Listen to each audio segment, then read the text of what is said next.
Hi guys, welcome back to my channel. This is Lungelo and thank you so much for watching this video. So in this video guys, I will just give you the pros and cons of Vatensit. So for those of you who don't know what Vatensit is when you are living with your partner but you are not married. So you are living together, you are doing everything like a married couple, but you are not married. So I'm going to just go through the pros and cons of living with a partner when you're unmarried.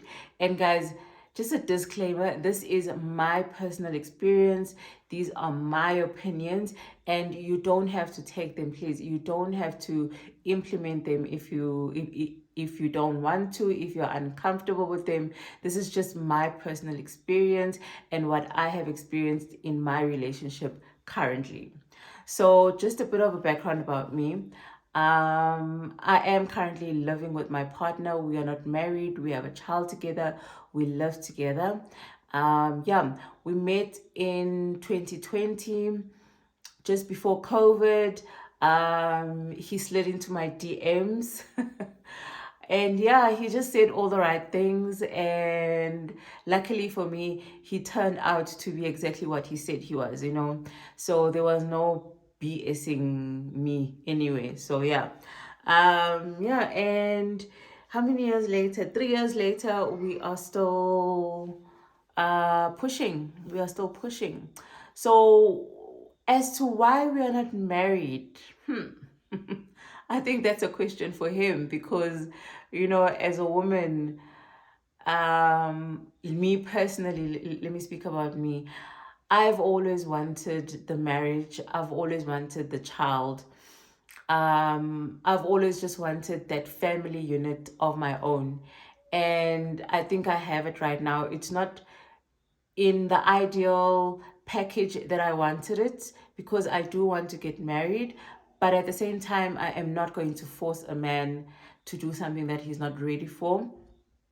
And I know he wants to marry me, but I am not going to be asking him every day, every month, hey, when are you sending that letter and that day and all of that nonsense. I won't do that.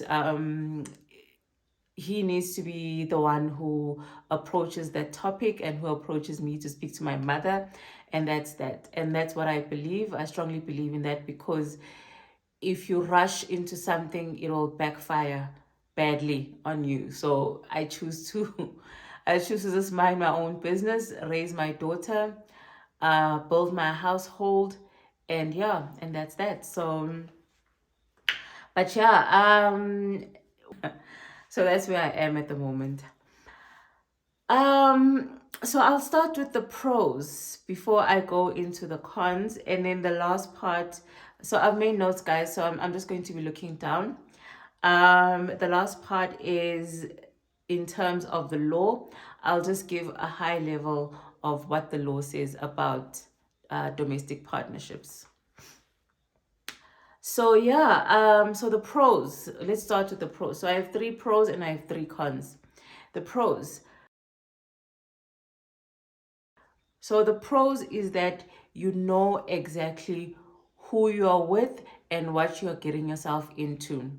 Now that I've lived with my man for 3 years, I know exactly who I'm going to marry. I know exactly what he's about. There's no just coming and seeing him on the weekends when everything is perfect. The house is perfect. The house is clean. We are all smelling nice. We all in a good mood because we are only spending the weekend together. No, no, no, no, no, no, no, no. You get to experience every single mood, every single mood, every single day. And yeah, it's not easy. It's not easy. I mean, the first year or so, I think we probably tried to break up 2 or 3 times. Yeah, but yeah, we are still here. By the grace of God, we are still here. So yeah, so that's the first pro. And mind you guys, I just want to add that I was also that type of woman. I was also that woman who was like, no ways I am only living with my partner after marriage, blah blah blah. Never, hell no. I'm not going to be allowing a person to eat for free, blah blah. I was that type. And yeah, life life just happened, and for us COVID happened. We we had to, in order for us to spend time together and get to know each other, because we met like a week before before lockdown.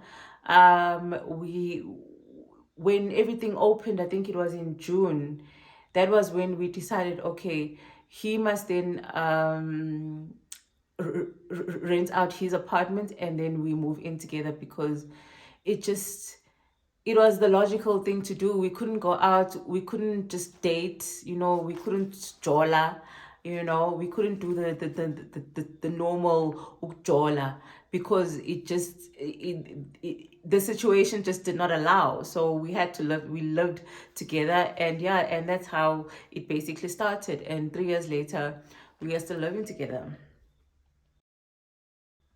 The second pro is finances, guys. It's very easy when you are just dating and seeing each other now and then, when you're going out on dates and so on. It's very, very easy for your partner. Sorry, guys, it's hot. It's very, very easy for your partner to hide their financial situation. And also, mind you, I'm not saying that when you are living together, then you will know everything. No, no, no, no, no. There are still some things that your partner will not share with you, and it it goes both ways. There are things that your partner will not share. However, the pro when it comes to finances is that the way you run a household, when you split, um when you split the cost of running a household between the two of you, you get an idea of how the other person manages their finances.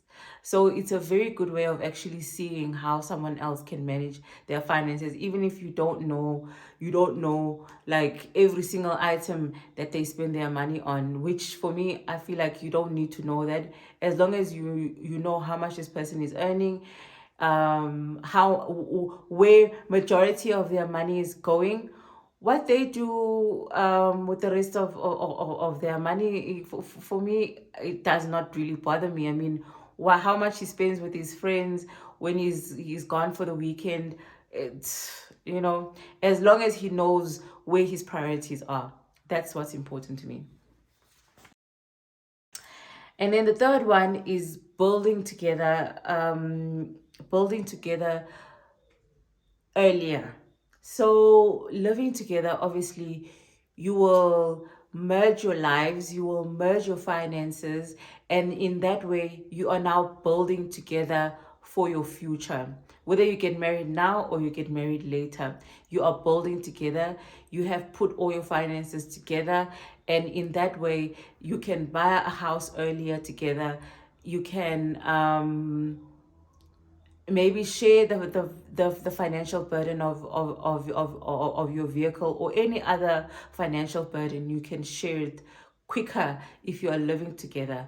Whereas if you are living apart, he has his own life, he has his own apartment, you have your own life, you have your own apartment, you have your own bills. You are basically doing things separately, and then once you live together, it it might take longer to now adjust to building together, to coming together, buying a house together, buying things together. So I think that's definitely a pro, that you start earlier within your relationship, mind you. So yeah, so those are my pros. And then the first con is delays when it comes to marriage. I mean, guys, I think that's an obvious one. We get into a comfort zone as people. I think it's human nature. We get into a comfort zone. He's in a comfort zone. I'm in a comfort zone. After I became a mother, my focus is now my daughter. And for me, I've told myself, okay, if marriage happens this year, it's fine. And other than that, my focus is my daughter. So it delays the progress that you will make towards marriage, obviously. I think that's an obvious one. And then the second con, I think if you ever, unfortunately, breakups do happen.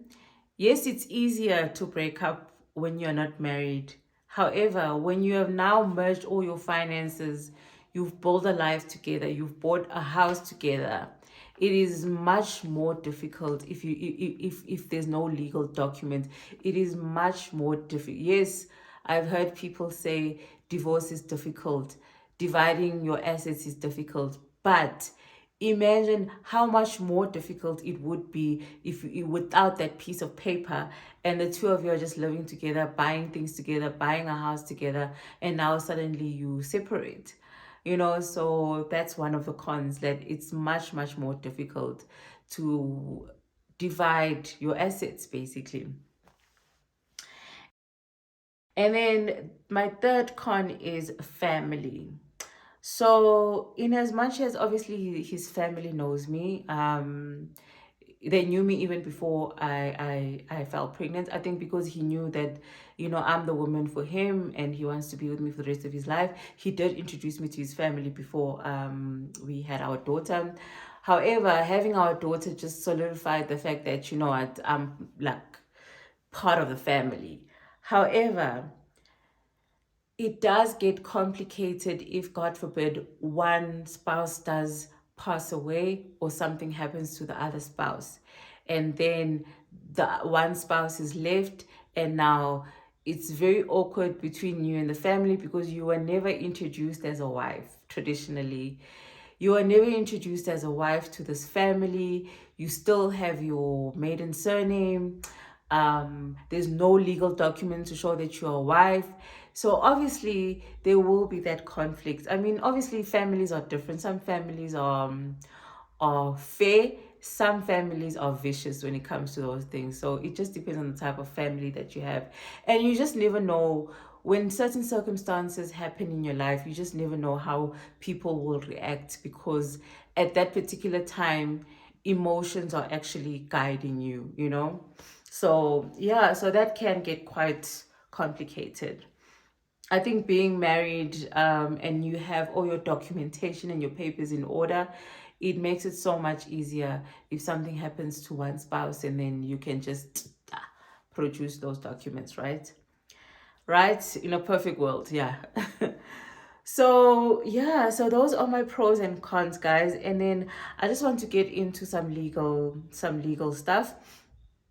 So we do have a common law marriage act. However, in that act, and I will link it in the description box for you guys if you want to just read up on it, if you are thinking of living with a partner and the consequences of all of that. So under common law marriage, I've heard people say that after a certain number of years, under the law, you are considered to be married. No, uh, according to the act, no, you are not. You have no legal duty towards each other. There is no legal duty. There was never anything signed in the eyes of the law. So you are just a boyfriend. You are just a girlfriend. So interesting read. You must read up on that. And there are some interesting cases as well where rulings have been made in those types of cases as well. So that's quite interesting to read about as well. So I did read that there is because now there's more and more couples that are living together without getting married. Mind you, I just actually recently joined his medical aid, and when I completed the form, it actually stated there was a section actually for domestic partnership, and I was pleasantly surprised, which just tells you that that's where the law is going. The law is recognizing domestic partnerships, and I did read up that the domestic partnership bill is coming up, and it will assist and it will speak to couples who choose to live together instead of getting married. So I think you must just watch out for that, guys, because I think that will be very, very interesting, especially for couples who are either living together permanently or thinking about living together in future. I think that this bill will definitely be very, very interesting. So watch out for it. Okay, guys, I think that's it. I think all in all, I'm currently in a Vatensit situation. Um, yes, I'm happy because I know that he is not going anywhere. I'm not going anywhere. However, my dream or the end result is that I want us to get married. So this is not a permanent situation.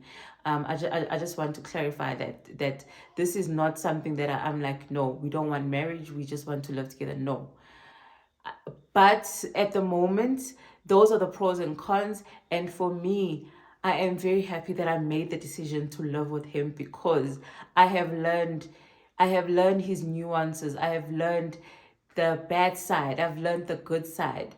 And I've also learned to adjust because also at the same time you have to compromise. You have to adjust mentally to living with a grown person. It is a mental adjustment and it takes a while to actually readjust your mind. I mean, you meet each other when you are established. You have your own thoughts, you have your own mind, you have your own way of living, and then suddenly you have to merge this with someone else, and it can sometimes go like this.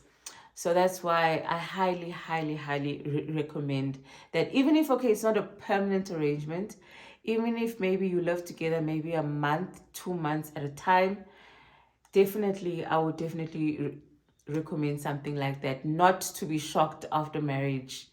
And then you're like, what the hell did I get myself into? So, yeah. That's it from me. Thank you guys for watching. Please like, comment, and subscribe. And yeah, I would love to see some of your comments below. Some of you guys who are currently in the same situation as me or not, and what your opinions are about that. So yeah, bye guys.